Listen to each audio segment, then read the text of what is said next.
This is coffee number 5. I'm your host, Lara Schmoisman. Thank you so much, Jennifer, for joining us today. It's such a pleasure. I know you for a while now. I've seen your blog growing and growing and growing, and I'm just stunned. And I'm proud of you as a mom, as a woman, as an entrepreneur. I just think that what you're doing is mind-blowing, but I want to know how you started with all this idea and tell us a little more about you. I know you're a teacher also, so I'll let you tell your story a little bit. Sure. So I started my blog when I moved from New York City to Spokane as being a military spouse. That was the first time I've ever moved away from my family and friends, outside of going to college. So I wanted to find a way that I could connect with other people since I didn't know anyone on this side of the country. And so I kind of was reaching out to different communities on Facebook and Instagram, trying to figure out how to make friends since I wasn't from this area. I also am a full-time teacher. So I was looking at trying to make friends by, through my job, because that's pretty much how I know how to make friends is through working. And it was a little bit more difficult because since I wasn't from here, people were a little bit more hesitant to friend an outsider that wasn't from Spokane. So I had to be really in their face and try to be let's hang out, let's do this, let's do that. Or walk into their classrooms and be hey, I'm new, let's be friends. And that was super difficult for me. I'm not really that type of outgoing, but I had to be in that point. So, while I was pursuing friendships, in real life, I was still trying to make friends online. So I actually had people to still talk to, besides some of my friends from New York.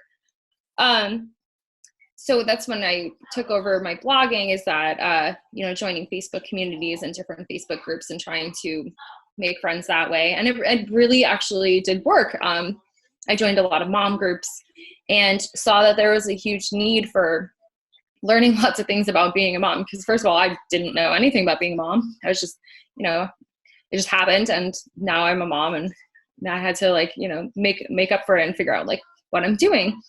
So I realized that other people have no idea what they're doing either. So, together as a community is how we learn to be moms. So, there's no manual for it. So I wish there was one. Sometimes it would be so much easier then. But reading blogs is really how you be a mom, because you don't know the answer and you don't always want to call your doctor 24/7. So I have a question for you. With these people you met online, first of all, how do you deal with those advices? Because sometimes there's so much, and sometimes we need to be so careful of the information that we find online. I had a horrible experience with that. So I really try not to get anything medical online, but At the same time, I do work with a lot of doctors, and I know that the information that we put in out there for them is really good information. Mm-hmm. How do you choose what information is valid or not? That's so hard because, if you're in a mom group and you put out advice, you want advice, or you have your child has dots on their face and you're what is this? What does this mean? And it could be so many people could say it's chickenpox, or it's a deadly disease. You just don't ever know what is the actual truth.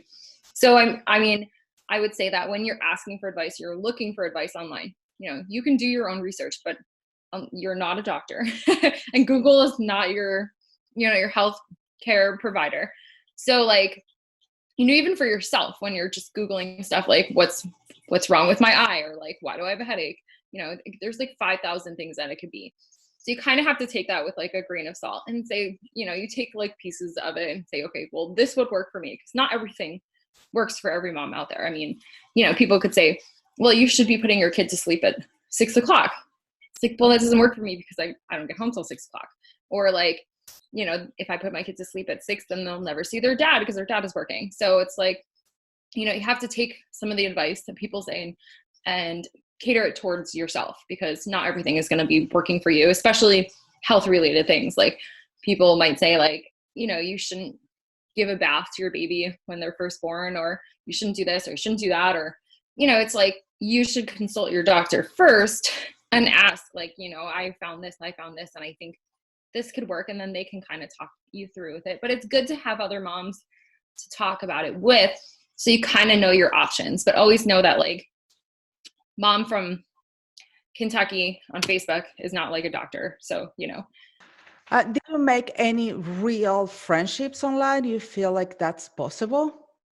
Oh, absolutely. So I have a few friends from different Facebook groups. We actually have combined together we're working on creating like we bought a Facebook group, and we are using it to like help just kind of run like, other people's blogs and giving advice. And we bought like a website that we're going to work on together, and, some Instagram groups we're kind of working on together. So, and I've never met them in person, but we've met through other Facebook groups and combined together to like use whatever skills that we have to help other people create their own blog and stuff. So, I've met those people from the different blogging groups that I've been in, and just have seen them constantly. So the blogging world is big, but it's also really small. So there's some people that I've seen consistently through Facebook, through Instagram, through Pinterest that I'm like, oh, I know that person. And I mean, I don't actually know them, but I know them enough to be like, oh, Julie from California. Like she's my friend, like she's my blogging friend. So I don't know. So did you ever see their face? Like we're seeing each other? Do you have conversations on the phone? So the ones that we've started the business with, so we do a lot of FaceTiming together to get together to talk about different things that we want for our group. Other ones that we kind of just like direct message through like Instagram or through Facebook, and like, talk about like different things. And most of them are moms. So we talk about, our kids, and like some of them are military spouses. So we talk about like, they're moving and stuff like that. So let me ask you a question, because we talk about all the motherhood part that I get it. I've been there. I still look for things like everyone else who's a mother. But at some point of motherhood, you also rediscover that you're a person. Yeah. And I know that your blog community offers a lot more than just being a mom and motherhood tips. So how do you see the same people going into these other parts? How do you feel that moms get to that point, and the woman, because I'm in marketing, and everyone in marketing is how you sell yourself. You sell not what you do, why you do it. So being a mom is part of who we are. It's just not that part, but somehow it becomes the whole sometimes. Mm-hmm. So how you separate that, and how you suggest other people, other moms, new moms, to separate the part of their mother persona to the worker persona to the career persona. It's like we have all these different parts. How do you do? Can you give them some tips, some suggestions? How did you do it? I would say that it takes a lot of, I don't know. So it's really time management. Sometimes things will overlap, and there's no way to avoid that. Like your kid is sick and you can't go to work, and that is what it is. Especially if you don't have family around, like I don't have family around. So that will take, some of my time of being a working mom, and I just have to do it. But, the most important thing is that I found is that being able to schedule out my life, there's no real like spontaneity anymore. Like, I can't just be like, oh, let me just go get my hair done today. Cause then I have to find a babysitter. I need to figure out what I'm going to do with my daughter, or who's going to pick her up from school. Cause I can't just go from work and, someone has to pick her up from school. So I found that being able to be my own person helped, because I was using a schedule. So that way I could schedule in to go, if I wanted to go get my nails done, I can schedule that in. So that way I don't have to feel like, oh, I feel guilty because I'm not picking up my daughter early from daycare. So that took away. Sometimes you do feel guilty because you're like, well, I'm just getting my nails done. Why don't I just go pick up my daughter and spend more time with her? But at the same time, you're like, there's no other time for you to do this. And then it just won't get done. And then you're just not taking care of yourself. So, or going to the gym. So sometimes that can be put completely off. because you're like, oh, well, I have to go there. I need to do this. I need to go to parent teacher conferences, or I need to go shopping or for food for our family. And then you don't get to use that aspect of that you're still your own person too, along with being a mom and being a working mom. And so I would say using a schedule is really, really important. And that's how you found also blogging as something that you did for you, yeah, or? absolutely. That's like my creative outlet. Now, I'm not very creative, like outside of like drawing and things like that. I don't have that type of creativity, but writing is my hobby, and it's something I enjoy and like to do. I am usually blogging when my daughter goes to sleep, or in the times when she's playing or working on her own.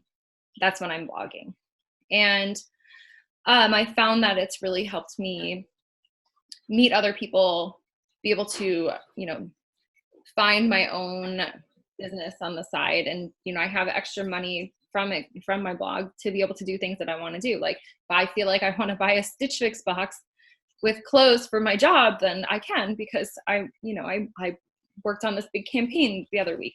So being able to do things like that, or if I wanted to go somewhere and do something, I feel like that's something that I've earned from being able to from starting my own business on the side. So let's talk about inspiration. You sit down and you have already the ideas of what you're going to be blogging about, or you sit down and say, okay, let's search the web and see what comes to me. So sometimes for inspiration, a lot of it is coming from campaigns that I've been working on. Some of it is based off of the month. So sometimes each month has a specific theme that is going on. Like next month is a big military month for Veterans Day. So, I might have more content on veterans and military spouses that month than maybe like December. This is a big quarter going in as a blogger and online marketing. It's because it's the fourth quarter, it's Christmas and holidays and Thanksgiving. So, this quarter is really easy to find a lot of topics, but then come like January, February, what do I write about?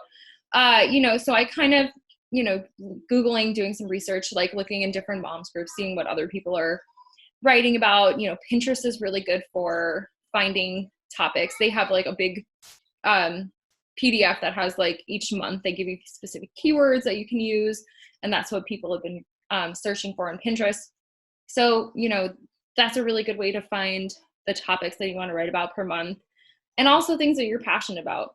So, if you're really passionate about time management or work-life balance, that could be like a consistent thing that you write about throughout, or looking through your analytics and finding like, what are other people reading my blog and looking at, and then taking it from there, using a different spin off of like some of the topics that were really popular on your blog, and then going from there. So you were pursuing your passion, you were blogging, you were enjoying this, and then you start making money. How did you go about that? You expected to make money? Is this something that came to you? How did it happen? So I didn't really realize that I could make money at first until I started joining Facebook groups that were specific for mom bloggers. And I realized that other people were making money, and I was like, how do I do this? I want to do this. Like, I want to make money too. Or I wanted to get free products, and that was cool. So, it's really about just like reaching out to companies. And that was how I got started. And then I found out about influencer networks, and then I applied to those. And it started off with free products, which was awesome because it was things that I wanted to get. And then eventually it was like, okay, I'm good with products. I don't really need any more products. I wanted to make money as well for all the work that I was doing. Because sometimes, companies will ask for like long blog posts and different, and like 4 or 5 Instagram posts. And, to do all that work for free is a lot. And I just literally didn't have the time for that anymore. So I'm like, well, by talking with other people in blogs, in the blogging groups, I was able to figure out like, this is kind of a starting point for how much I should ask for people to pay me. And it's not an easy thing to go and say, well, you can send me the product and you can pay me. Yeah. You have to have a certain sort of confidence to do that. I mean, it's not an easy, it's like an awkward conversation and you like feel weird about doing it. But, at the same time, they're asking for a specific amount of things. And, it takes you time to do it. Like you have to take pictures, you have to edit, you have to create content, and then they have to approve it. I mean, it could go back and forth for like a few weeks, and it's a lot of time that some people just don't, you just don't have. And it should be like, you're doing a job, so people should be paying you to be doing that job. So Absolutely. And so, okay, you have all these requirements or do all these blogs. What happened when you don't like the product? So that's tough. I never give like a bad review. So because I just think it's bad for business, like, I would, if I sent a product to someone and they didn't like it, I would prefer them to come and say, hey, I didn't really like this product. So, and then talk to me about it instead of giving me a bad review, because maybe what works, something I don't like is not something that someone else won't like. So I had an experience where I didn't like a shirt that someone sent me. And I told them, I said, hey, it just didn't look good on me. Like, I don't know if I want to post the pictures because one, it doesn't make me look good. Like, it's not flattering. And I don't want to post it and show like other people a shirt that doesn't look flattering on me. That's yours. Cause like it could look good on somebody else. And they were like, that's cool. That's fine. You don't need to post that. It doesn't matter. We'll send you a different shirt. And they did. And, it's just that conversation of having the communication about it, because, I completely understand that, it's their business too. And, I wouldn't do anything to like harm their business, and I wouldn't want them to do anything to harm mine, because, that's just a good business tactic. And I would say for people who don't like the products that the people are sending you, like, one, either send it back, don't write about it, or just, tell them like, hey, this is what I didn't like about this product. And like, maybe it's a good feedback for these companies, because maybe they don't know. Maybe people have never told them. So yeah, absolutely. So how do you think people find it, your blog? How do they find you? So I try to do a lot of social media,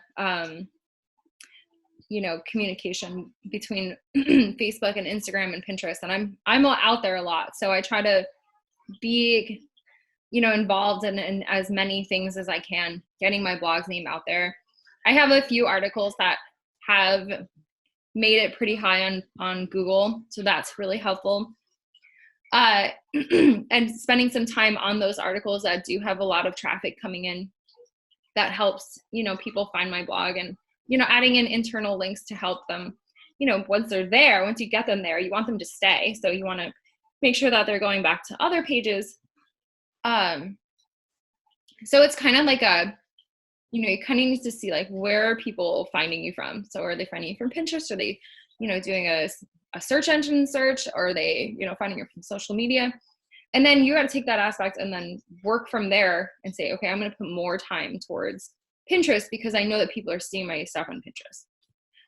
So, that's kind of how I look at it. Like, I take my top blog posts and I add a lot of internal links to try to get them to stay longer. And, as long as the links aren't just random links, then they're actually related to the post.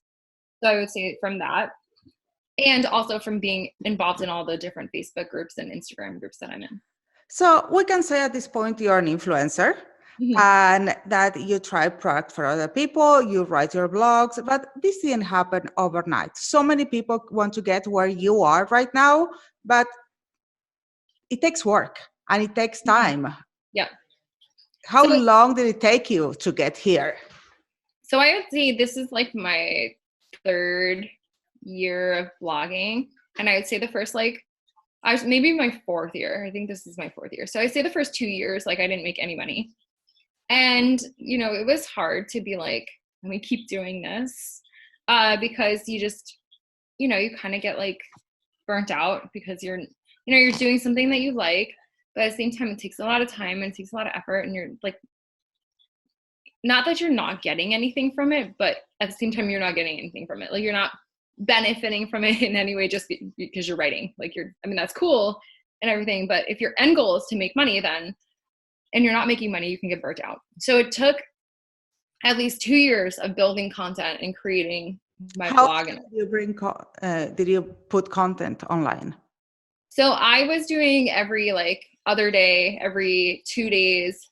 And eventually I started asking people for like guest posts because it was taking me too long to write content and I wanted to write good content. So I couldn't put it out as easily. So I had taken on some guest bloggers, as long as the topics were related to what I wanted on my blog. And I got a good amount coming in that like I could schedule out, maybe every day, if not every other day, because in order to move up in the blogging world, you had to be consistent. And, I couldn't just do like one blog post a week because that just wasn't, I don't know how people do it and get one blog post a week and make like tons of money and have millions of followers. And so it's just. Maybe it's over time and maybe you find out. I have one last question to ask you. Sure. And I know you are a lot online and you have all these communications. Did you ever were part of like a fight online? Or an argument? I try to not be a part of arguments online because because sometimes you never know if they're actual person or if they're like an online troll that is there to like make arguments.